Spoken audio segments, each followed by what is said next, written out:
Can we talk about Kratom? Yes. Yeah. Let's talk about Kratom. Kratom. Listen. Let's get into Kratom. I'm a writer, so let's take a stance right now. On the AUXORO podcast, we are going to get down to the semantics, the phonetics of Kratom. How do we pronounce it? I've seen Kratom, Kratom.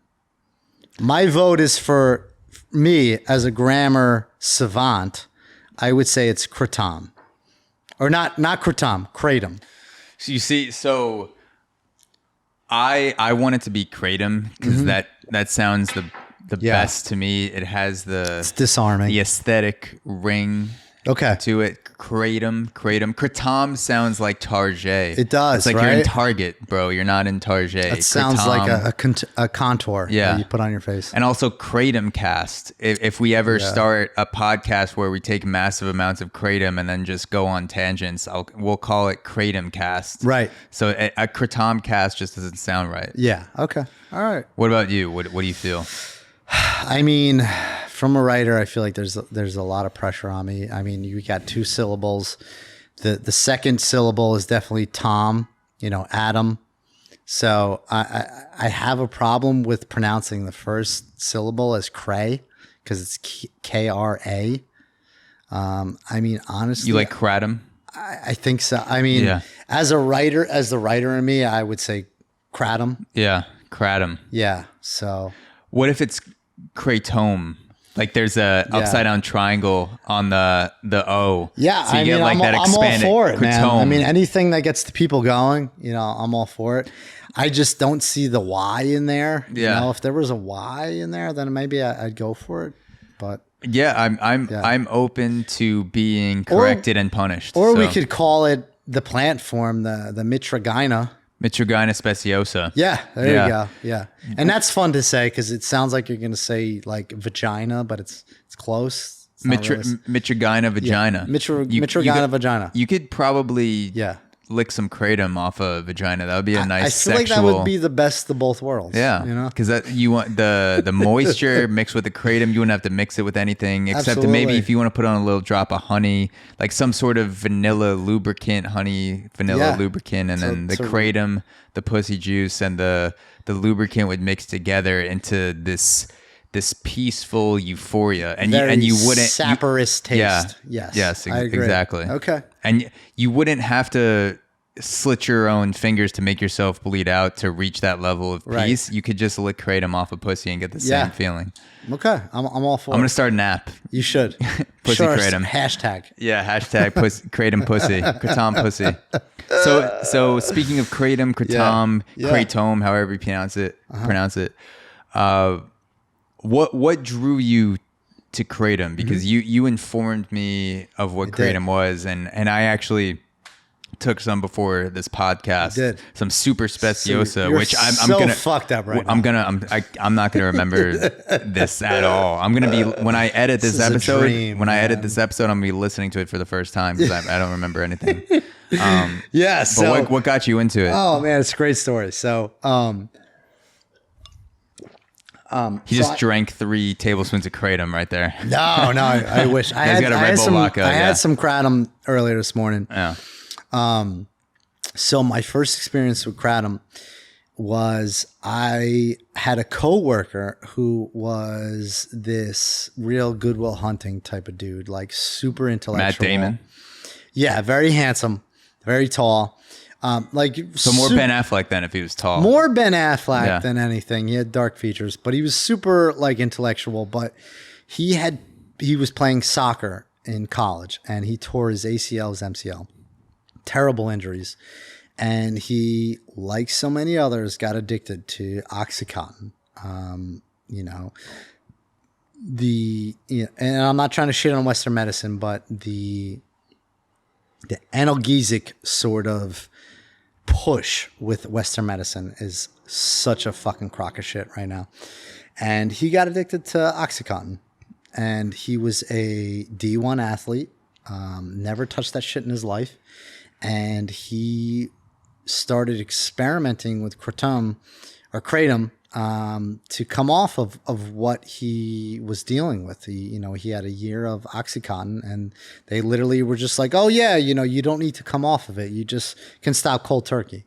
And that's such bullshit. The Oxycontin, they said stop cold turkey. Yeah, they're like, oh yeah, we'll decrease your dosage and then you'll be fine, which is such bullshit.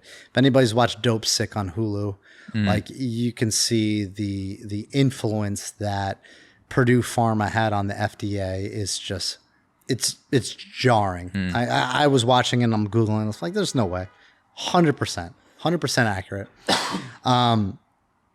And he's kind of like a tortured person. He was a writer and he was dealing with a lot of pain. So he turned me on to Kratom.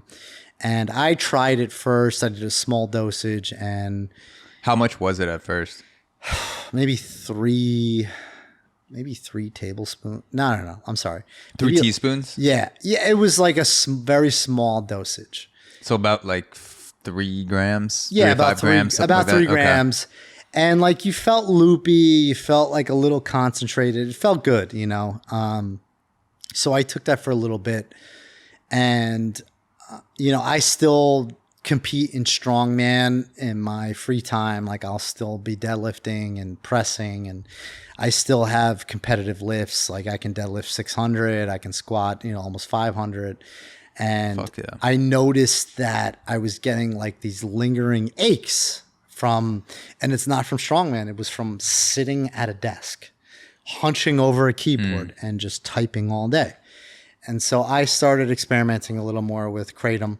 And, so anybody that doesn't really understand what Kratom is it is a Mitragina plant, and it's pretty much a leaf, and it's indigenous to Asia, and they've been using it for thousands of years. Even some cultures literally set up their homes, their shelters, to be around these kratom leaves because they had such a wealth of purposes. And, obviously when you come across a leaf that has shown to combat pain and pain management, you're going to get Big Pharma upset about it. So they tried to ban it in 2018. I think it's pretty much banned in Malaysia. I think I think it was just lifted in Thailand. I saw something about it being was lifted in Thailand. I know Indonesia's I'll have to double check that after the the podcast, but I believe I saw something where it was being lifted in Thailand. So it's an alkaloid. It's an alkaloid, which is exactly like caffeine. It's exactly like tobacco or nicotine. And the one thing that gets the FDA, all riled up is because it has some opioid agonist sort of properties where it can affect your opioid receptors. And what that does is it actually kind of assuages any sort of pain that you have. But from the research that they've done, they've shown that there's no really addictive properties.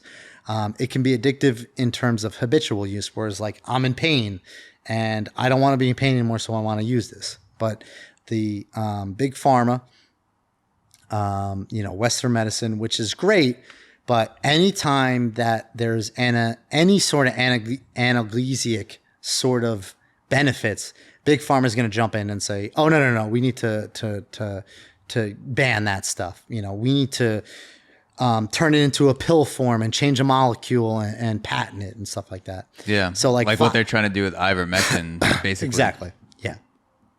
So like, Big Pharma honestly is the biggest piece of shit. Like I'm not even afraid to say it right now. I mean, the way they handle pain management, it's a fucking scam. It is a complete scam. They're conditioned to treat, not to cure. And this kratom leaf that has been around for thousands of years has shown exponential benefits in terms of pain management. Yeah. And as of right now, it's not regulated. You can get it in the US. I can get it at any smoke shop. You take it in small dosages. Yeah, you can take it pill form, powder form. I took it in mixed with water. Yep. Do a tea, put some honey in it. Yeah, and in small dosages, it's a stimulant. In large dosages, it's more of a sedative. But it has so many beneficial factors to it, and they've tried desperately to kind of pinpoint it to causing deaths and this and that. But then you do the research and you find that the deaths that are associated with it are in conjunction with other drugs and heroin and stuff like that. Yeah. You will never find a death specifically caused from kratom. Yeah. So I had a little bit of a different path into kratom. So you told me about the drug and we exchanged. I think you sent me a few articles, and then I watched the documentary that Mark Bell made about kratom, the same guy who made Bigger, Faster, Stronger. And I wasn't dealing with any nagging nerve pain when I started taking kratom I want to say it's probably about a year ago now.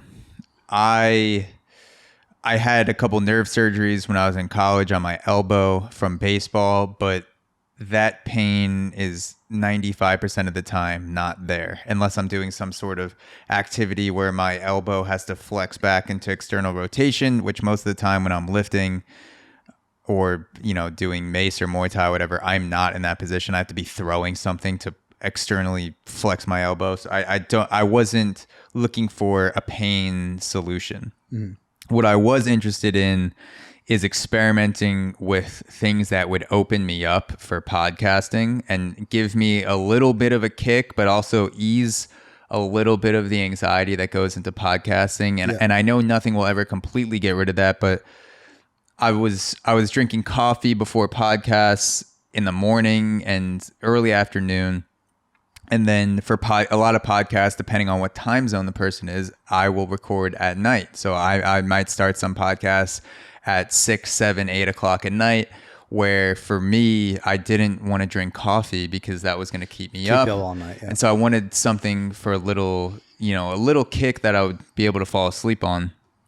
And so I came across kratom, and you sent me information on it. Ended up watching the documentary, buying some products from Urban Ice, which is in the documentary, and also I have the powder from Super Speciosa, and so I started taking one pill in the morning, which is a full serving is 2 pills, so 75 milligrams of caffeine and 600 milligrams of kratom. And so one pill would be half that, so about 35, 40 milligrams of caffeine and 300 milligrams of kratom. Which is an imperceptible dose, but I'd never taken it before, so I did feel something. And then did you feel like loquacious, like you were ready I felt to just more almost like a less anxious Adderall like effect. Like Adderall gets you fucking like edgy as shit. And sometimes on Adderall in college I would get too jacked up, so I'm like, I gotta go outside and pack a dip or smoke a cigarette because I need to. It was like a less nervy Adderall like sensation, and I was taking a low dose. And so now during the week I will take 2 of those pills, which is in the morning I will take 600 milligrams of kratom and 75 milligrams of caffeine. It's combined in the pill. And then in the afternoon, if I feel like I want to take it, I will do a half teaspoon of the kratom powder from Super Speciosa, which is 1.2 grams of kratom. Full teaspoon is 2.4. Half teaspoon is 1.2. And so that is what I take. And I was going off how I felt, and I didn't want to build any sort of addiction or reliance on it. So I was keeping my dose low on purpose. And I actually started out higher with taking a full teaspoon in the afternoons and actually cut that in half. And a lot of times I forget about it, or I just purposely don't take it because I feel like I don't need it. And I started taking it with podcasts before, adding it in with the coffee if it was an earlier podcast in the day, or I would take it at night, and I felt like this open, like slightly more open feeling. And I would still get anxious at the beginning, but it was toned down a little bit. Like I felt like I was more emotionally open, and I took it before this podcast, and I feel you know, like it kind of opens the door to feeling things a little bit more. It kind of quiets that inner critic. Like, it gives you that freedom where you're a little more lucid. Where like, so for me as a writer, like I have 1,000 thoughts going at all times, and like I extract the thought and then I kind of hone it and craft it into like a logical sentence. But I find that when I take the Kratom, that they're a little more developed, you know, like, and you don't feel that resistance to say things. Like you're a little more comfortable. Yeah, for me, I rarely take a dose higher than 5 grams. I may take a 5-gram dose before a podcast, but I don't think I've ever taken a dose. Like I scrape off the teaspoon on the bag. Like I'm not heaping 2 teaspoons. I might take 1 heaping teaspoon, so like a 3 or 4 gram dose, but I don't think I've ever taken more than 5 grams. Okay. In a 24-hour period. And so I was taking those doses, and from the documentary, I knew that there was also this other side of Kratom, this cancel culture side of Kratom, which people getting addicted and big pharma saying, you know, this drug is like taking heroin. But I did a YouTube video where I said, this is my experience with Kratom. And I had a few people comment like, yeah, you feel good because you're basically microdosing heroin. And I'm like, I mean, well, I don't think heroin addicts forget about heroin. Like I've literally gone days, weeks without it. I'm just like, I don't even realize I haven't taken it. But not for nothing though, Kratom, they affect your opioid receptors. But they don't contain any actual addictive properties. Yeah. Besides the fact that like you feel pain and you don't want to feel pain. Yeah. Like if you ever watch Dope Sick on Hulu, that whole fucking ordeal with OxyContin, like, is wild. Like I watched that whole series and I'm Googling this shit. And I'm like, did this really happen? And they literally manipulated the FDA. They paid them off. They paid all these pain associations to be, you know, spokespersons for this drug. And you're talking 30 years later, they finally paid out the biggest payout in history. And Richard Sackler is still a billionaire with no fucking accountability. So, you know, like, I'm not shitting on Western medicine, but if you examine the fucking pain management, the palliative sort of industry, it's the biggest fucking scam. Yeah. I'm probably going to get a lot of shit for saying this. So I went through the subreddits Kratom and also quitting Kratom. Okay. And there's I was interested in what people said about quitting Kratom. And there's a lot of people in there that say that Kratom absolutely destroyed their lives. Like heroin, like if you didn't know what the drug was called, you would think you were reading a quitting heroin subreddit. And I'm reading this, and I'm not saying people don't get addicted to Kratom. Yeah. I'm sure that's happened. People report taking doses in the quitting Kratom group on Reddit of 20, 30, 50. I think one guy even said he was taking 100 grams in a day, which I don't know how that's fucking possible. But I also was reading through the comments, and there were a lot of comments that seemed robotic, like a lot of the same comments by different accounts. And the conspiratorial side of my brain was thinking, are these fake profiles created by, you know, either big pharma or someone with an interest in seeing Kratom fall into piling on the quitting Kratom subreddit, which is probably the biggest group of people online that are against Kratom. Like the documentary that I sent you, the other one, not the Bigger, Faster, Stronger, Hamilton Morris, the cornucopia. Not cornucopia, pharma something. Was that on Kratom? Kratom, yeah. Okay, I think his name is Hamilton Morris. I forget, but he mentions the quitting Kratom subreddit in a couple interviews he does on YouTube, and it's like this.